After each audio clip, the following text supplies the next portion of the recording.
Praise the lord. ఈ దిన ధ్యాన పఠనము ఇర్మియా గ్రంథము 6వ అధ్యాయము 16వ వచనము మొదటి భాగం చదువుకుందాము. యెహోవా ఈలాగు సెలవిచ్చుచున్నాడు, మార్గములలో నిలిచి చూడుడి, పురాతన మార్గములను గూర్చి విచారించుడి, మేలు కలుగు మార్గమేది అని అడిగి అందులో నడుచుకొనుడి, అప్పుడు మీకు నెమ్మది కలుగును. ఇక్కడ సందర్భాన్ని మనం చూసినట్లయితే దేవుడు ఇర్మియా ద్వారా యూదా ప్రజలతో మాట్లాడుచున్నాడు.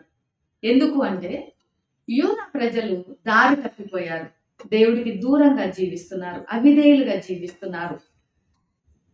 ఒకవైపు మరి అశ్షూరీల రాజ్యం రోజు రోజుకు అంతకంతకు క్షీణించిపోతున్నది. ఇంకొక వైపు బబులోను రాజ్యం అంతకంతకు బలపడుచున్నది.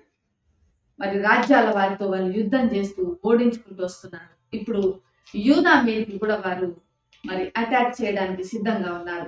ఇలాంటి పరిస్థితులలో ఇర్మియా ప్రవక్త మరి దేవుని యొక్క తీర్పుని గురించి, రాబోయే ఆపత్తు గురించి వారితో మాట్లాడుతూ మరి దేవుని యొక్క సందేశాలను వారికి అందిస్తున్నాడు. కానీ ఎవరు కూడా ఇర్మియా ప్రవక్త ఇచ్చే సందేశాలను వినే పరిస్థితుల్లో లేరు.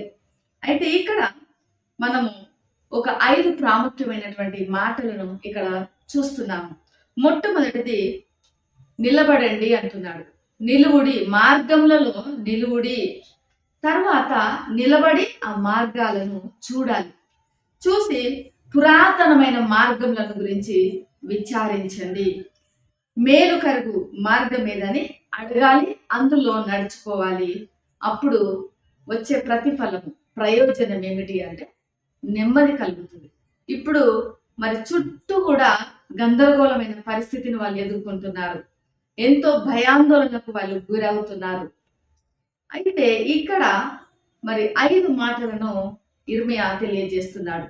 ఒక మాట ప్రాముఖ్యమైనది ఏం చూస్తున్నామంటే పురాతనమైన మార్గములను గురించి విచారించుడి అంటున్నాడు. అంటే పాతకాలం నాటి మార్గాలు, మరి ఆ ఓల్డెన్ డేస్ లో జరిగినటువంటి పరిస్థితులు. ఎందుకు పురాతనమైన మార్గములను గురించి విచారించుడి అంటున్నాడంటే దేవుడు వారి యొక్క పితరుల జీవితాలను ఎన్ని కార్యాలు చేశాడు, దేవుడు ఎన్ని మేలు జరిగించాడు, వారు అది తెలుసుకోగలరు. వారి చరిత్రను తెలుసుకోగలరు.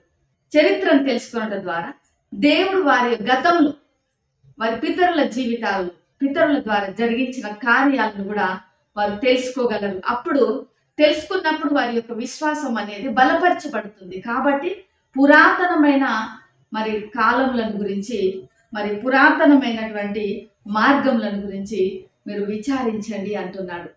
అయితే ఇక్కడ మనం ఒక ఎగ్జాంపుల్ మరి చూసినట్లయితే ఒక వ్యక్తి ప్రయాణమై మార్గంలో నడుస్తూ ఉన్నాడు. ఆయన ఒక పట్టణానికి చేరుకోవాలి. అలా నడుస్తూ నడుస్తూ వస్తున్నప్పుడు ఆయన మార్గంలో ఆయనకు 2 దారులు కనిపించినవి.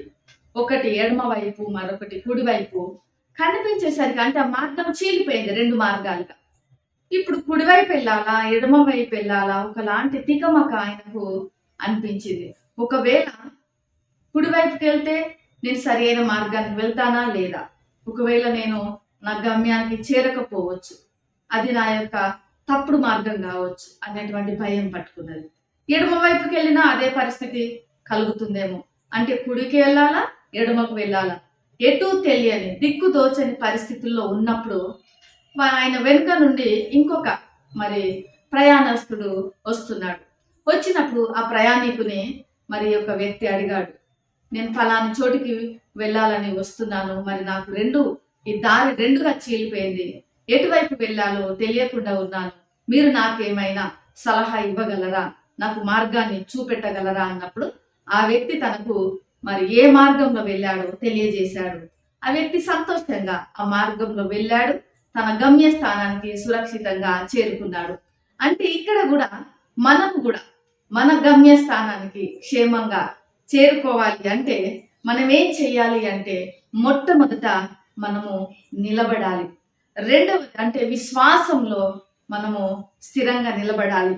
తర్వాత చూడాలి, అంటే దేవుని యొక్క కార్యములను మనము చూడాలి. ఆయన గతంలో జరిగించినటువంటి కార్యాలను మనం తెలుసుకోవాలి. మూడవదిగా మరి దేవుడు పితరుల జీవితాలలో చరిత్రలో చేసిన కార్యాలను విచారించి తెలుసుకోవాలి. ఇతరులను అడగాలి. ఏ మార్గంలో వెళ్ళాలి అనే దైవ సేవకులను మరి మంచి గురువులను మనం అడగాలి. తర్వాత ఆత్మీయ నాయకులను అడిగి తెలుసుకోవాలి. అప్పుడు మనం ఆ మార్గాలలో నడవాలి. ఇన్ని చేసినప్పుడు మనకు కలిగినటువంటి ప్రయోజనం ఏమిటి, మనకు వచ్చేటువంటి మేలు ఏంటిదంటే మనకు నెమ్మది కలుగుతున్నది.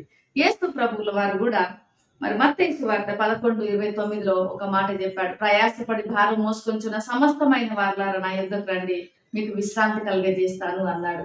యేసు ప్రభువుల వారి అనుసరించి ఆయనను మనం వెతకి ఆయన మార్గాలలో మనం నడుచుకున్నప్పుడు మన ప్రాణములకు ఆయన విశ్రాంతి కలుగజేస్తాను అంటున్నాడు. మరి ఈ ఒక్క ఉదయకాల సమయంలో ఇర్మియా ఏ రీతిగా అయితే మీరు దేవుని మార్గాలలో నడుచుకుంటే మీకు నెమ్మది కలుగుతున్నదని ప్రకటించాడో, మనము కూడా యేసు ప్రభువుల వారిని వెంబడించినప్పుడు, ఆయన మార్గాలలో మనం నడిచినప్పుడు, ఆయన వాక్యానుసారంగా మనము మరి ప్రవర్తించినప్పుడు ఖచ్చితంగా దేవుడు మనకు నెమ్మదిని, మనకు మరి విశ్రాంతిని ఆయన కలుగజేస్తాడు. మరి ఇప్పుడు మనం ఆయన మార్గాలలో నడుచుకుందాము, ఆయనను వెంబడిస్తాము. ఆయన అనుగ్రహించేటువంటి ఆ నెమ్మదిని, ఆ విశ్రాంతిని ఆయన సన్నిధిలో మనం పొందుకుందాము. ప్రేమ నమ్మకం కలిగినటువంటి పరలోకపు తండ్రి, పరిశుద్ధుడా నీ వందనాలు చెల్లిస్తున్నాను. ఈ ఉదయకాల సమయంలో నీ వాక్యాన్ని అనుసరించే వారంగా, నీ చిత్తానుసారంగా మేము నడుచుకునే వారంగా, నిన్ను నమ్మకంగా వెంబడించే వారంగా మేము ఉండునట్లుగా మాకు సహాయం చేయండి. తద్వారా మీరు అనుగ్రహించేటువంటి ఆ యొక్క విశ్రాంతిని, ఆ నెమ్మదిని మేము పొందుకుంటూ నీ కృపను చూపుమని. ఎంతమంది అయితే ఈ వీడియో చూస్తున్న వారు నెమ్మది లేక, విశ్రాంతి లేక సతమతం అవుతున్నారు, వారందరికీ కూడా సేద తీర్చి నీ నెమ్మదిని, నీ విశ్రాంతిని అనుగ్రహించుమని యేసు నామములో ప్రార్థిస్తున్నాను తండ్రి. ఆమేన్. దేవుడు మిమ్మల్ని దీవించును గాక.